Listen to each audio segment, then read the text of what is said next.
Welcome to Daily Life in the Past. Here, we explore how ordinary people lived before modern technology and comfort shaped everyday life. If you enjoy learning about the past, feel free to leave a comment and let us know where you are watching from. And if you would like to support the channel, a like or subscription is always appreciated. For most of human history, power did not mean electricity. It meant muscles, fire, moving water, wind, and the sun. It also meant planning life around daylight and darkness. To understand living without electricity, it helps to remember two facts that are easy to forget today. First, darkness was normal. Night did not mean bright streets and glowing rooms. For most people, night meant limited vision, limited work, and a smaller world. Second, artificial light was possible, but it was expensive, messy, and often weak. Light usually came from flame. Flame needs fuel. Fuel takes labor to gather, prepare, and protect. This video explains how people lived without electric light or electric power. It focuses on how darkness shaped daily routines, work, rest, safety, and the design of homes and towns. Starts with the basic problem: the sun sets. Before electric light, the main schedule of life came from the sky. In summer, there were long evenings and early mornings. In winter, daylight could be short, especially in northern places. This changed how much time people had for outdoor work and how much light was available indoors. A key idea is that most tasks were easier, safer, and cheaper during daylight. People did not think of daylight as a nice bonus. They treated it like a main resource. So daily planning often followed a simple logic: do the work that needs vision when the sun is up. Use evening hours for tasks that can be done close to a flame or by touch or by memory. Avoid long travel at night unless necessary. Save fuel for the moments when light matters most. The sources of light before electricity. People used several kinds of artificial lighting over different periods and places. The details varied by region and wealth, but the basic types were common. Torches.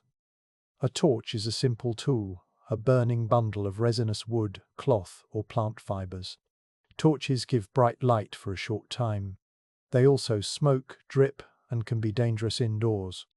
Torches were useful outdoors, in quick movement, or in special situations like processions, guards, or emergency work. Oil lamps. Oil lamps were among the most important forms of steady light for indoor use. An oil lamp usually has a container for oil, a wick that draws oil upward, a flame at the wick tip. Fuel could come from plants or animals depending on what was available. A good lamp could burn longer than a torch and could be carried more safely. But oil lamps still needed care. Wicks had to be trimmed. Oil had to be stored without spilling. Smoke and soot could still be a problem. Candles. Candles provided portable light, often with less spilling than oil lamps. Many candles were made from tallow, which is rendered animal fat. Tallow candles were common because the materials could be available on farms and in households. Other candles were made from more costly materials, like beeswax. In many places and periods, beeswax candles were valued because they burned cleaner and smelled less unpleasant than tallow. But they cost more. Candles also required labor. Making them meant melting fat or wax, preparing wicks, and shaping or dipping candles. Even after candles were made, they were still a consumable product. Every hour of light meant some amount of candle was gone forever. Rushlights and other simple lights. In some places, people used rushlights, made by dipping plant stems into fat. These were dim and did not last long, but they were cheap. The main point is that lighting was not a single thing. It was a range of tools with trade-offs. More light usually meant more cost, more smoke, more danger, or more work. Light was a budget item. Electric light today is so easy to switch on that we rarely think about the true cost per hour of illumination.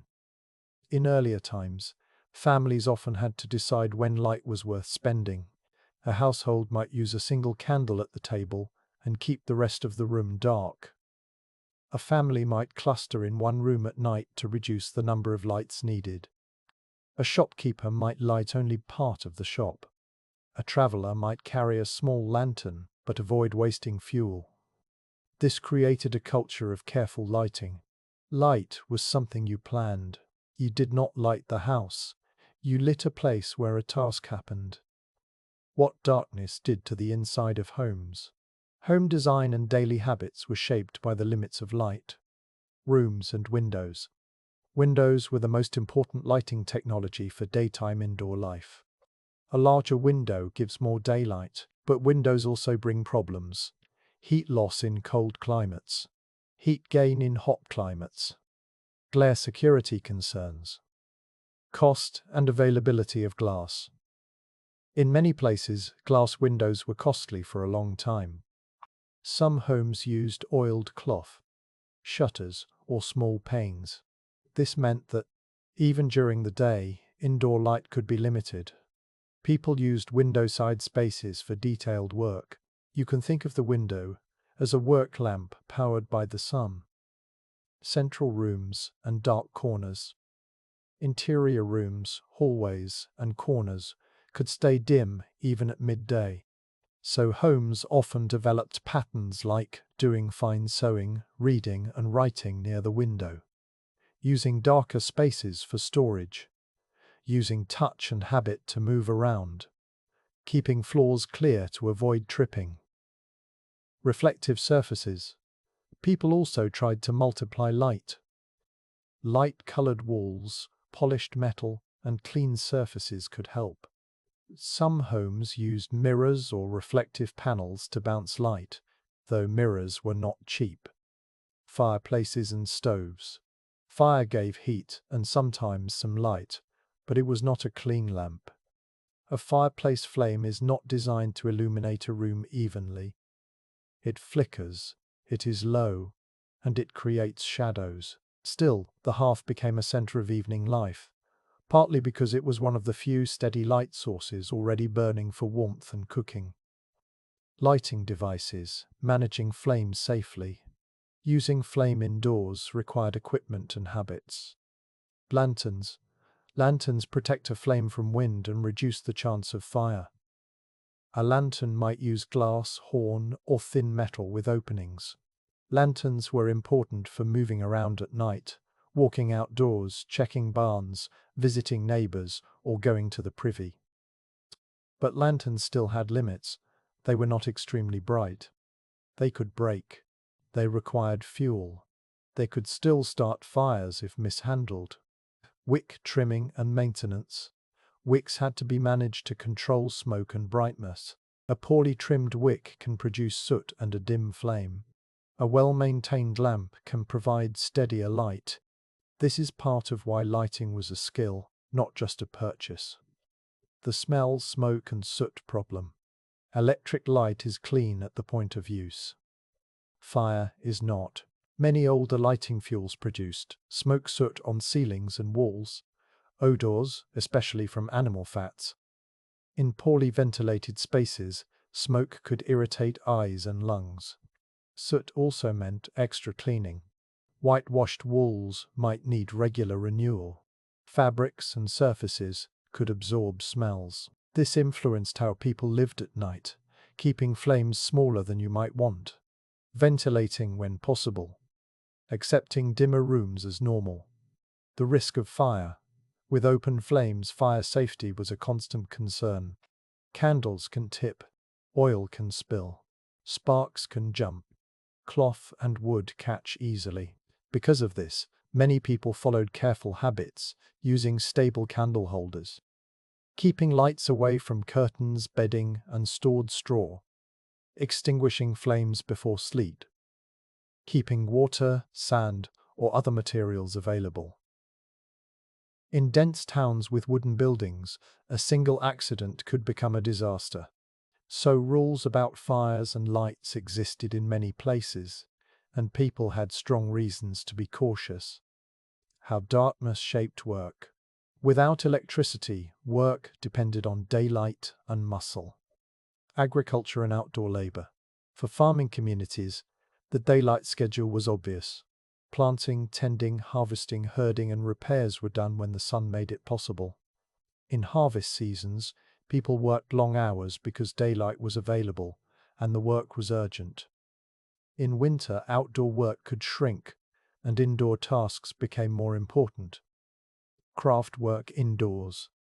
Many crafts depend on vision, weaving, carving, writing, bookkeeping, sewing, and repairing tools. These activities were often timed for daylight. Evening work happened, but it was shaped by the cost of light. Tasks that were more practical at night often included preparing food for the next day, cleaning and organizing simple repairs, conversation, teaching, and planning. Some types of handwork that could be done by touch or with minimal light. Shops and business hours. Business hours were often closely tied to daylight, especially before widespread gas or electric street lighting. A shop could stay open later if it used candles or oil lamps, but that cost money. So extended hours were a decision, not a default. Power without electricity, what ran the world? Electric power today does many jobs at once. It runs lights, motors, pumps, communication, heating controls, and more. Without electricity, society still had power, but it came from other sources. Human muscle. The most basic power source was people. Carrying water, grinding by hand, washing clothes, sawing wood, turning tools. Human labor was flexible but limited. It gets tired. It has a maximum output. Animal power. Draft animals, such as horses, oxen, donkeys, and mules, were major power sources. Animals pulled plows, wagons, and carts. They turned mills and other machinery in some settings. They helped move goods and people over land. But animal power requires feed, water, care, and space. And animals do not work at full strength all day without rest. Water power. Moving water can provide steady mechanical energy. Water wheels powered mills for grinding grain, fulling cloth, sawing wood, and other tasks. This created an important pattern. Industries and towns often grew where water power was available.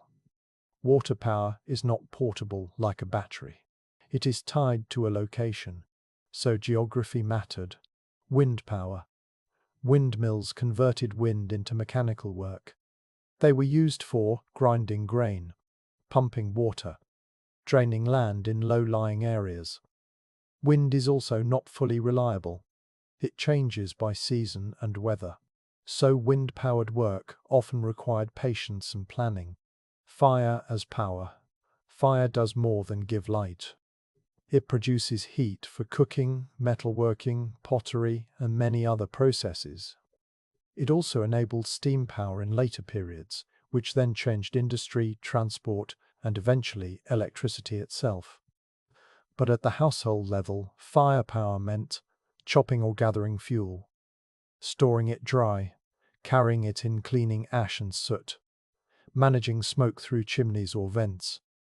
Food in kitchens without electricity. Modern kitchens rely on electric refrigeration, electric lighting, electric mixers, and electric pumps. Earlier kitchens relied on fire for cooking, cool storage for preservation, daylight for most food preparation, cooking and timing. Cooking was closely linked to the hearth or stove. Because starting a fire takes effort and fuel, people often organized cooking so that one fire served multiple purposes. For example, boiling, baking, heating water, and warming the room could happen from the same fire. Preservation without electric refrigeration. People used several strategies: salting, smoking, drying, fermenting, pickling. Storing in cool cellars or shaded areas. In winter climates, cold outdoor temperatures could help for part of the year, but that is not the same as steady refrigeration. Water supply. Without electric pumps, water often came from wells drawn by hand, springs nearby streams, rain collection in some settings. This meant water was heavy labor. It influenced hygiene, cooking, laundry, and even how far a household could be from a reliable source. Clothing and laundry without electric machines. Electric washing machines and dryers compress many hours of labor. Without electricity, laundry required heating water with fire, soaking and scrubbing by hand, rinsing multiple times, wringing out water, hanging to dry, depending on weather. Because laundry took so much effort, it often happened on certain days and with shared labor. Even the timing could depend on daylight, since working with wet clothes and stains is hard in dim light. Reading and education under dim light. Before electric light, reading after dark was possible, but it was not always common. The reasons were simple. Light was costly. Light could be dim. Smoke and soot could be unpleasant. Eye strain was real when light was poor, so learning and reading often happened in daylight hours, in well-lit spaces near windows, in institutions and homes that could afford better lighting. This also shaped writing and record-keeping. Many people did mental work and paperwork earlier in the day. How towns handled the night. In villages and towns, night created special challenges. Movement and travel. Without street lighting, travel was slower and riskier.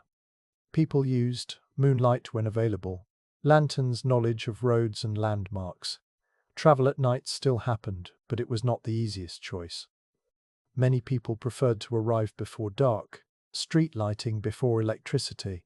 Some cities and wealthy areas developed public street lighting long before widespread electric systems. Street lighting could involve oil lamps maintained by workers, later gas lamps in many cities. These systems required labor and organization. A street lamp is not just a lamp, it is a supply chain, fuel production, transport, lamp maintenance, regular lighting and extinguishing repairs. Even with street lights, the light level was often low compared to modern lighting. The darker city. In many places, the night city had different routines than the day city. Some activities slowed or stopped. Other activities shifted indoors. People relied on known routes and familiar neighbors. Businesses often closed earlier. This did not mean cities were silent, but it did mean nightlife was shaped by limited visibility. Sleep and the long night. Electric light helps people stay active late into the night. Without it, the long dark hours strongly influenced rest. Earlier bedtimes. Many people went to bed earlier than modern urban schedules. Not always immediately after sunset, but often earlier than today.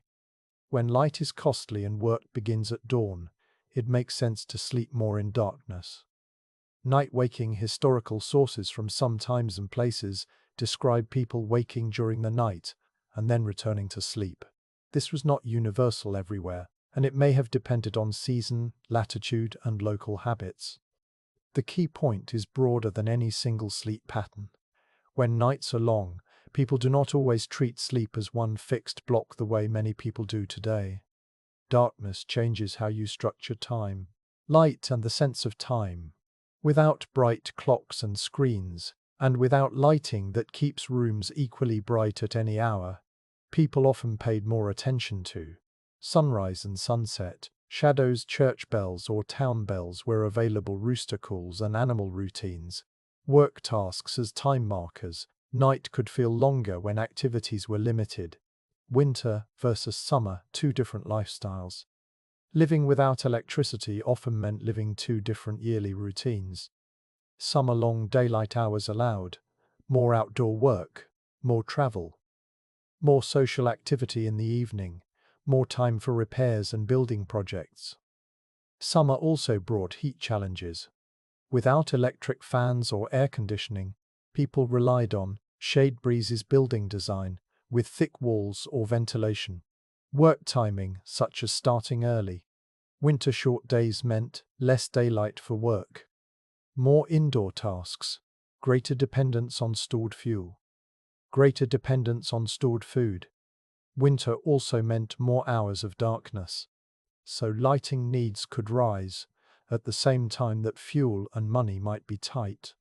It is one reason why winter evenings were often quieter in many settings. Communication and information without electric power. Electricity supports fast communication, telephones, the internet, and broadcasting. Earlier societies relied on slower systems, face-to-face messages, written letters, messengers on foot or horseback, printed materials where available. News traveled at the speed of transport. Darkness could slow communication even more, because travel at night was harder. So, daytime was not just for work. It was also for staying connected, health and indoor air. Without electricity, lighting and heating were often based on combustion. This affected indoor air. Smoke from lamps and fires could irritate eyes and lungs. Homes with good chimneys and ventilation reduced these problems. But not all homes had the same design quality. This is another reason why more light was not always an easy improvement. More flame can mean more smoke. What changed with gas lighting and then with electric lighting? Over time, lighting technology improved. Gas lighting. Gas lighting, using gas made from coal or other sources, allowed brighter and longer-lasting light in streets, businesses, and some homes. But gas systems needed infrastructure. Gas production works, pipes under streets, maintenance, safety management for leaks and fires. Gas lighting was an important step because it moved lighting from many small household flames toward a centralized fuel system. Early electric lighting. Early electric lighting first became common in some public and commercial settings, especially for brighter outdoor or large area lighting. Later, electric lighting spread more widely.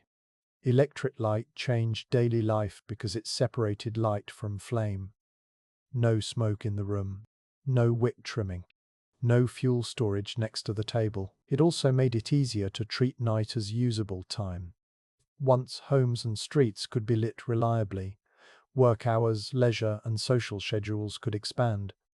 How life without electricity felt, in practical terms. If you imagine a day without electricity, it helps to remove modern assumptions. At night, most rooms are not bright. One light source might serve several people. Tasks that need fine vision are saved for daylight. Travel and errands are planned earlier. Heating water is a major step, not a button. Laundry is a whole operation. Food storage depends on time-tested methods, not refrigeration. Power for tools depends on hands, animals, water, or wind. In this kind of life, darkness is not just the absence of light. Darkness is a force that organizes time. It shapes architecture. It shapes labor. It shapes what is easy, what is expensive, and what is postponed. A final way to summarize it: electricity did not just add light. It changed the relationship between time and work. Before electric power, the world ran on daylight and localized energy sources. Light was created by consuming fuel and managing fire. Power came from muscles, animals, wind, and water. Night was not simply later. Night was different. Living without electricity meant living with stronger boundaries. Boundaries between day and night, between summer and winter, between tasks that are easy in bright light and tasks that are difficult in dim light.